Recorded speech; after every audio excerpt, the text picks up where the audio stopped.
Hello friends, चलो आज हम लोग 10वीं का बेसिक मैथ स्टार्ट करने वाले हैं। सबसे पहले हम लोग नंबर के बारे में जानेंगे, अर्थात संख्या क्या है। तो सबसे पहले संख्या में आता है हम लोगों का प्राकृतिक संख्या। प्राकृतिक प्राकृतिक संख्या जिसको हम लोग कहते हैं natural number. Natural number natural number कहते हैं। अब नेचुरल नंबर क्या होता है, अर्थात प्राकृतिक संख्या क्या होता है, इसके बारे में जानेंगे। तो प्राकृतिक संख्या किसे कहते हैं? गिनती की संख्या को गिनती की संख्या को प्राकृतिक संख्या कहते हैं। क्या कहते हैं? गिनती की संख्या को प्राकृतिक संख्या कहते हैं। गिनती की संख्या को प्राकृतिक संख्या गिनती की संख्या को प्राकृतिक संख्या कहते हैं। अर्थात गिनती कहाँ से शुरू करते हैं हम लोग? एक से, अर्थात एक से गिनती शुरू करते हैं, तो इसी को क्या कहते हैं? प्राकृतिक संख्या कहते हैं। जैसे जैसे 1 2 3 4 5 6 आदि है न? अर्थात गिनती की संख्या को क्या कहते हैं? प्राकृतिक संख्या। अर्थात एक से शुरू होकर जहां तक हम लोग गिनती करेंगे, अर्थात जहां तक गिनती कर सकते हैं, उसी को हम लोग क्या कहेंगे? प्राकृतिक संख्या कहेंगे। अब प्राकृतिक संख्या के बाद आता है पूर्ण संख्या। कौन सी संख्या आता है? पूर्ण संख्या। पूर्ण संख्या किसे कहते हैं, है ना? पूर्ण संख्या किसे कहते हैं? इंग्लिश में इसको कहा जाता है होल नंबर। क्या कहा जाता है? Whole number. होल नंबर कहा जाता है। अर्थात पूर्ण संख्या किसे कहते हैं, है ना? तो पूर्ण संख्या किसे कहते हैं? वैसी संख्या जो शून्य से शुरू होकर अनंत तक जाता है, उसी को हम लोग पूर्ण संख्या कहते हैं। तो इसका परिभाषा हम लोग क्या जानते हैं कि वैसी संख्या वैसी संख्या वैसी संख्या वैसी संख्या जो शून्य से, कहां से? शून्य से। वैसी संख्या जो शून्य से शुरू होकर शून्य से शुरू होकर हाँ, शून्य से शुरू होकर वैसी संख्या जो शून्य से शुरू होकर अनंत तक, हाँ, अनंत तक जाता, यानी वैसी संख्या जो शून्य से शुरू होकर अनंत तक जाए उसे हम लोग क्या कहेंगे? पूर्ण संख्या। कौन सी संख्या कहते हैं? पूर्ण संख्या। कौन सी संख्या कहते हैं? पूर्ण संख्या कहते पूर्ण संख्या कहते। जैसे जैसे शून्य से शुरू होकर 0 1 2 3 अनंत तक जाता है। कहाँ तक जाता है? अनंत तक। इसी को क्या कहेंगे हम लोग? पूर्ण संख्या कहेंगे। कौन सी संख्या कहेंगे? पूर्ण संख्या कहेंगे। पूर्ण संख्या अनंत तक जाता है, उसी को क्या कहते हैं? पूर्ण संख्या। अब पूर्ण संख्या के बाद मेरा होता है सम संख्या, विषम संख्या। अब उसके बारे में जानेंगे। तो पूर्ण संख्या के बाद हम लोग जानेंगे सम संख्या। किसके बारे में? सम संख्या। इसके बारे में सम संख्या के बारे में जानेंगे। सम संख्या को इंग्लिश में इवन नंबर कहा जाता है। कौन सा नंबर कहते हैं? इवन नंबर कहते हैं। इवन नंबर अर्थात सम संख्या। सम संख्या क्या होती है? तो सम संख्या किसे कहते हैं? तो सम संख्या जो 2 से पूरा भाग लग जाता, तो वह संख्या जिसमें जिसमें जिसमें 2 से पूरा भाग लग जाता, पूरा भाग लग जाए लग जाए उसे लग जाए उसे हम लोग क्या कहेंगे? पूर्ण संख्या। पूर्ण संख्या सम संख्या वह संख्या जिसमें दो से पूरा पूरा भाग लग जाए उसे हम लोग क्या कहेंगे? सम संख्या।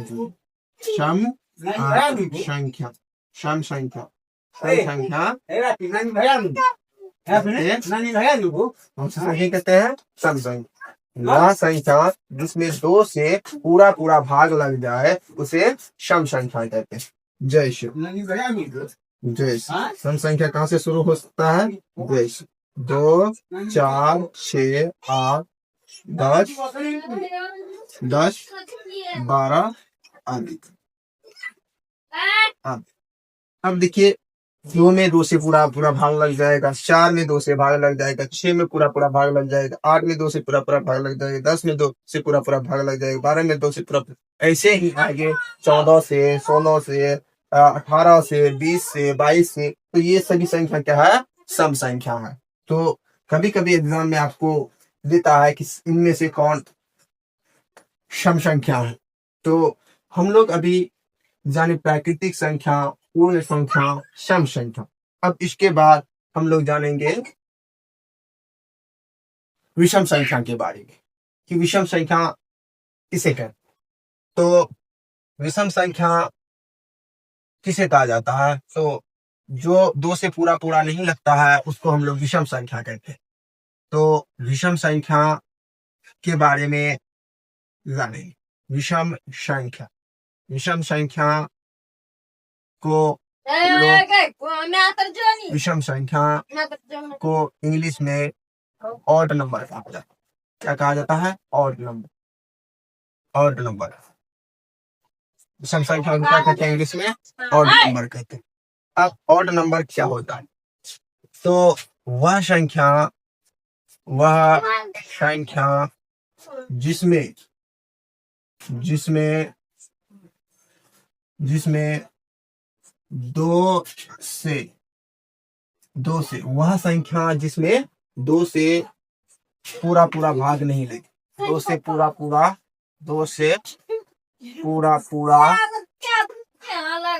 भाग नहीं लगे उसे विषम संख्या कहते हैं। क्या कहते हैं? विषम संख्या कहते हैं। विषम संख्या कैसे कहते हैं? वह संख्या जिसमें 2 से पूरा पूरा भाग नहीं लगे उसे विषम संख्या कहते हैं। जैसे विषम संख्या में जैसे कहाँ से शुरू करेंगे हम लोग? विषम संख्या कहाँ से शुरू किया जाता है? तो 1 से शुरू करते हैं। 1 3 5 7 9 11 8। विषम संख्या कहाँ से शुरू होता है? 1 से। 1 3 5 7 8 9 11। ये क्या है? मेरा विषम संख्या। तो विषम संख्या किसे कहते हैं? वह संख्या जिसमें 2 से पूरा पूरा भाग नहीं लगे उसे विषम संख्या कहते हैं। जैसे देखते हैं, यहाँ से कोई संख्या उठाते हैं, जैसे 7। 7 में 2 से यदि भाग लगाते हैं तो 2 तिया 6। 7 में 6 घटाते हैं तो 1 आता है। शेष फल मेरा 1 आ जाता है, जो पूर्ण 2 से पूर्ण विभाजित नहीं है, इसलिए यह क्या है? विषम संख्या है। कौन सी संख्या है? विषम संख्या है। अब विषम संख्या के बाद हम लोग जानेंगे अभाज्य संख्या। अभाज्य संख्या क्या? अभाज्य संख्या क्या? अभाज्य अभाज्य संख्या क्या? अभाज्य संख्या क्या? अभाज्य संख्या किसे कहते हैं? या अभाज्य संख्या क्या? तो इंग्लिश में इसको कहा जाता है प्राइम नंबर। क्या कहते हैं? प्राइम नंबर कहा जाता है। प्राइम नंबर कहते हैं। प्राइम नंबर कहते हैं। अभाज्य संख्या कौन सी संख्या कहते हैं? Prime number. प्राइम नंबर क्या होता है कि प्राइम नंबर किसे कहते हैं? अर्थात अभाज्य संख्या किसे कहते हैं? तो अभाज्य संख्या वह संख्या होता है जिसका 2 से अधिक अपवर्तक अर्थात 2 से अधिक गुणनखंड नहीं होता है, उसी को हम लोग क्या कहते हैं? अभाज्य संख्या कहते हैं। वह संख्या वह संख्या जिसका वह संख्या जिसका दो से कितना से दो से अधिक अधिक अपवर्तक अपवर्तक अपवर्तक जिसको क्या कहते हैं हम लोग गुणनखंड कहते हैं। क्या कहते हैं? गुणनखंड। यानी वह संख्या जिसका दो से अधिक अपवर्तक नहीं हो नहीं हो नहीं हो नहीं हो उसे अभाज्य संख्या कहते हैं। कौन सी संख्या कहते हैं? अभाज्य संख्या अभाज्य संख्या कहते हैं। कौन सी संख्या कहते हैं? अभाज्य संख्या कहते हैं। तो वह संख्या जिसका दो से अधिक अपवर्तक यानी गुणनखंड नहीं हो उसे अभाज्य संख्या कहते हैं। जैसे जैसे जैसे 2, 3, 5, 7, 11 आदि। ये सब क्या है? अभाज्य संख्या। अब दो का अपवर्तक यानी दो का गुणनखंड यदि करते हैं तो दो में किससे भाग लग जाता है? एक से भाग लग जाता है और दो से लग जाता है। जो केवल दो गुणनखंड हुआ, जो दो अपवर्तक हुआ, इसलिए दो को क्या बोलेंगे हम लोग? अभाज्य संख्या बोलेंगे। जैसे 3 लेते हैं, तीन में एक से भाग लग जाता है और 3 से ही भाग लगेगा, तो इसका अपवर्तक कितना हुआ? 2। और 2 से अधिक अपवर्तक नहीं होने के कारण ये क्या है? आपका अभाज्य संख्या। उसी प्रकार 5 को यदि लेते हैं तो 1 से भाग लगेगा 5 में और 5 से ही भाग लगेगा, जो इसका दो अपवर्तक है, इसलिए 5 को क्या बोलेंगे हम लोग? अभाज्य संख्या बोलेंगे। तो अभाज्य संख्या किसे कहते हैं? तो वह संख्या जिसका दो से अधिक गुणनखंड यानी दो से अधिक अपवर्तक नहीं हो उसे अभाज्य संख्या कहते हैं। या वह संख्या जिसमें एक और स्वयं के अतिरिक्त किसी संख्या से भाग नहीं लगे वह संख्या अभाज्य संख्या कहलाता है। जैसे 2, 3, 5, 7, 11 आदि। उसके